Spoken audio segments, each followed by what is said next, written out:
We had been driving around all night trying to find where a spotlight in the sky was, or at least where it came from. We stopped in somebody's driveway on a rural road and smoked marijuana, and then we had to take the person I was seeing to a bus stop 30 minutes away. We made it to the bus stop just in time. I wasn't always nice to people I saw at that time, and I feel bad about it. It's more like I just ignored them, and I burned a lot of bridges. But I'm grateful for the ones I didn't burn, because otherwise, I might have just floated away.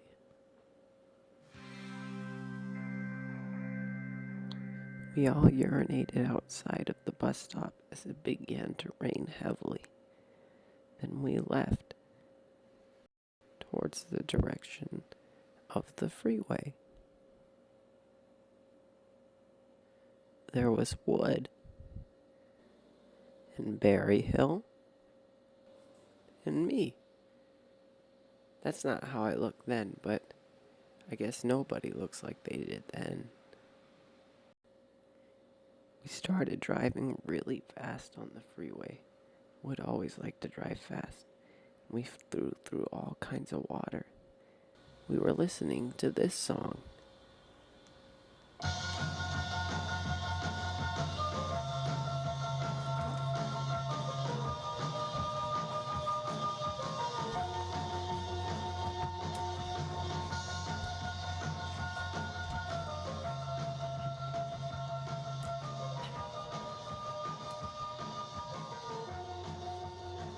I don't listen to that song very much anymore. Whenever I do hear it, I always think of the rain. I turned around and noticed that Berry Hill was sleeping in the back. So I asked him to sit up and to put his seatbelt on.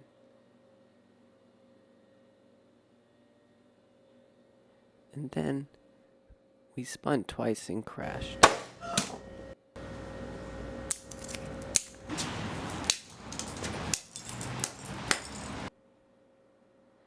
All I could remember thinking was, who is going to replace me in the musical at our high school as Harold Hill? A lady stopped and asked if we needed an ambulance. We told her that we didn't.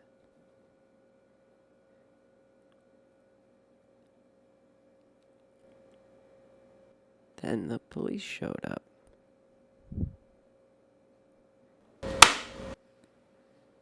Everyone's scared of police, but these people were relatively nice.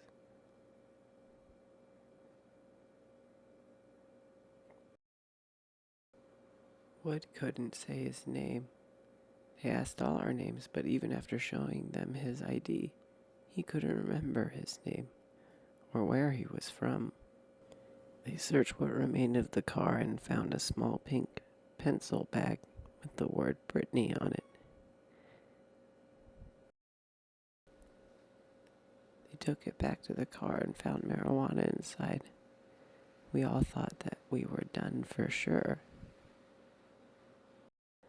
But we had to dump all of the marijuana out and to break the pipe.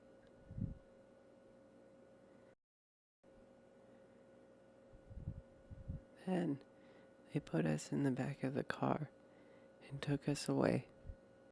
I complimented the officer on his gun and asked him if he'd ever been on the TV show Cops, much to the chagrin of my fellow passengers. Finally, we arrived at a podunk diner where they said we'd have to find our own ride home. We tried to cheer with water to our health, but the waitress had given me none, so they poured some of theirs into my glass. We called our friends and waited. When our friends arrived, it turned out that they were drunk. So it goes.